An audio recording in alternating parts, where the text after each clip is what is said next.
Hello everyone, you're watching RAM24.com channel, and today we're going to disassemble Vivo X200 Pro. First of all, as usual, we need to remove the SIM card tray.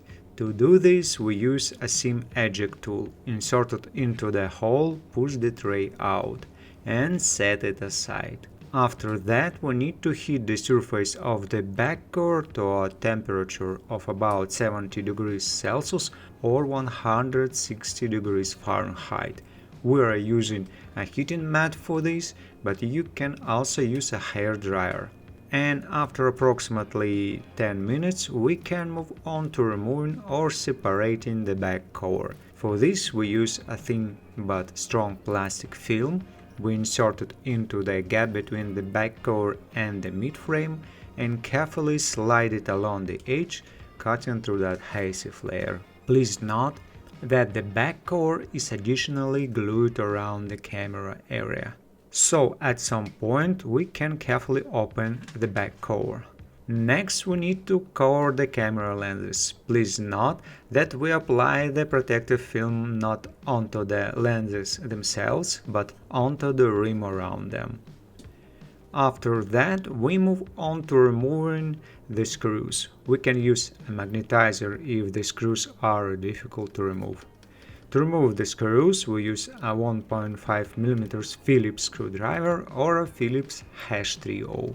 We unscrew the screws. If the screws are difficult to remove, we can additionally use tweezers.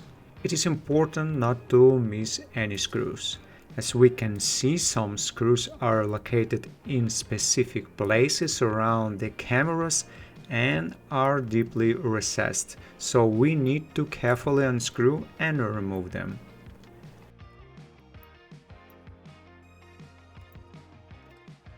So after removing the screws, we need to detach the cover in the upper section. First, it is better to partially peel back the wireless charging coil from one side and check what is underneath this insert, the location of the flex cables and possibly the connectors. So we look underneath the insert to identify the approximate locations of the connectors. Now we can carefully use a non-metal tool to pry up and disconnect the cover assembly with the wireless charging coil, NFC module, flash and antenna traces. Carefully remove it and set it aside.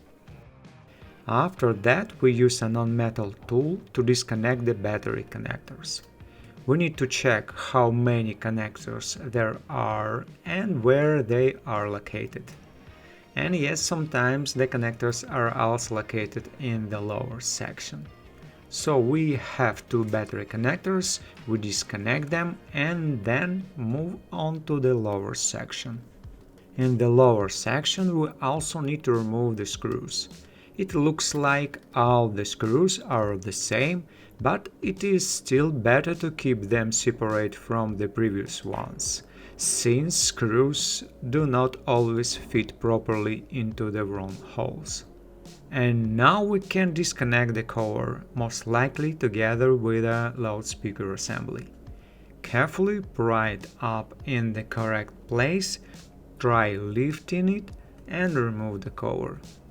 So we remove the cover and as we can see, it contains the loudspeaker and the vibration motor. After that, we disconnect the interconnect flex cable connector and the display flex cable connector and peel up the interconnect flex cable connector that it is glued to the subboard, and disconnect the other interconnect flex cable connector.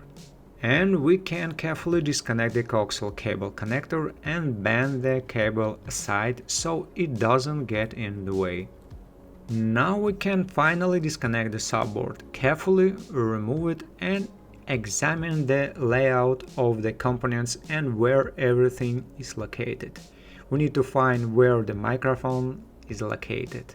We can see the microphone hole on one side. Most likely the microphone itself is located in this section along with the charging port, while the SIM card connector is on the opposite side.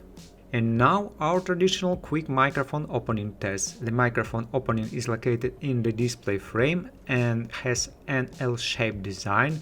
On the opposite side there is a protective mesh or membrane. The microphone body itself is located on the reverse side of the subboard underneath the shield. If we insert anything into the microphone hole, we will not be able to damage the microphone that way. Now we move on to the motherboard. We can disconnect the cameras. First we disconnect the large rear camera, then disconnect the other two cameras. And we disconnect the final rear camera and peel off the heat dissipating layer. We will still need it during reassembly. We also need to check the interconnect flex cable connector. Disconnect all the connectors so they don't get in the way. We disconnect the coaxial cable connector and release the cable itself from the retaining clips or brackets on the motherboard. We also need to peel back the copper heat dissipating layer from the front camera and remove the camera itself. It is also better to cover the camera lens with a protective film so that dust or debris doesn't get on it. And set the front camera aside.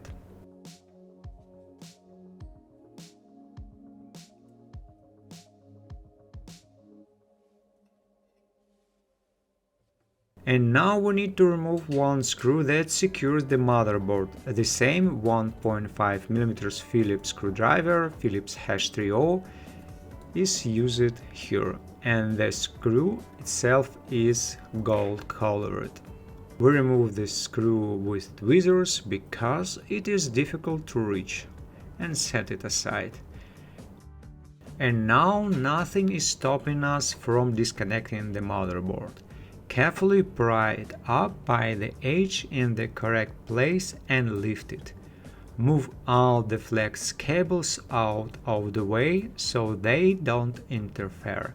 By the way, on the reverse side the motherboard may also be held in place by thermal paste. And set it aside. And finally, we move on to removing the battery. We have a transparent protective layer that needs to be folded back and a black pull tab that needs to be pulled upward in order to remove the battery. And we pull the tab upward, thereby disconnecting the battery. Under the battery there is a transparent adhesive protective layer that protects the interconnect flex cables. So that completes the disassembly. Thank you for watching and see you again in our new videos either on our Telegram channel or on our website.